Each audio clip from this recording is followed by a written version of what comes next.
अस्सलामुअलैकुम। आप देख रहे हैं होराइज़न न्यूज़ HD। खबर शामिल करते हैं साहिवाल से। साहिवाल मैनेजिंग डायरेक्टर जमजम टाउन शेख सज्जाद ने कहा है, नौसरबाज ग्रोह का सरगना शेख रऊफ सहाफ़त के नाम पर धब्बा है। मज़ीद जानते हैं हमारी इस रिपोर्ट में। अब्दुल रऊफ नामी नाम नहाद सहाफ़ी है जो सहाफ़ियों के नाम पे एक धब्बा है। उसका काम लोगों को, सरकारी महकमों को ब्लैकमेल करना है और इसी काम पे वो लगा हुआ है। मैंने एक टाउन डेवलप किया साहिवाल में, जमजम टाउन के नाम से। उसके तमाम पैरामीटर्स मैंने कंप्लीट किए हैं। एनओसीज़ मैंने लेने के बाद बल्दिया ने मुझे फाइनल एनओसी दिया है। अब वो एक प्रॉपर वहाँ पे टाउन डेवलप हो चुका है।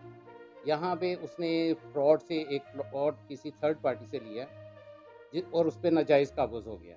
अब उस पे रजिस्ट्री करवाने के लिए, उस प्लॉट को अपने नाम कराने के लिए मुझे भी ब्लैकमेल कर रहा है और मेरे टाउन के ख़िलाफ़ खामख़ाह में ख़बरें नशर कर रहा है। वहाँ पे नाम नहाद लोगों को खड़ा करके वो उनको टाउन का रिहायशी शो करके, तो वो कहता है जी यहाँ पे डेवलपमेंट नहीं हुई, हालाँकि वहाँ पे बाउंड्री बन चुकी है, लाइट का वहाँ पे इंतज़ाम हो चुका है, वहाँ पे रोड्स बन चुकी हैं और तमाम वहाँ पे जो जितने मकीन हैं, वहाँ पे जो अलॉटी हैं ज़मज़म टाउन के, वो सब सैटिस्फाइड हैं।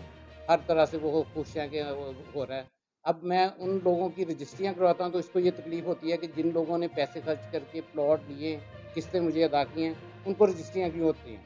ये रजिस्ट्रियों के खिलाफ हो जाता है कि वहाँ पे एडीएलआर के खिलाफ जाता है कि ये वो ने क्यों फ़र्द इश्यू करते हैं और क्यों रजिस्ट्रियाँ हो रही हैं। और वहाँ के जो मुकीन हैं वो भी इससे ज़बरदस्त परेशान हैं और इसको हकाम बाला से मेरी ये पुरज़ोर हकाम बाला से मेरी ये पुरज़ोर अपील है कि इस शख्स की ब्लैकमेलिंग से मुझे, अहले साहिवाल को और अफ़सरान को और महकमा जात को बचाया जाए और इस पर महकमा जात में के ऑफ़िसेज़ में एंटर होने पे पाबंदी लगाई जाए, ताकि लोग इस नौसरबाज़ के शर से महफूज़ रह सकें। Thank you.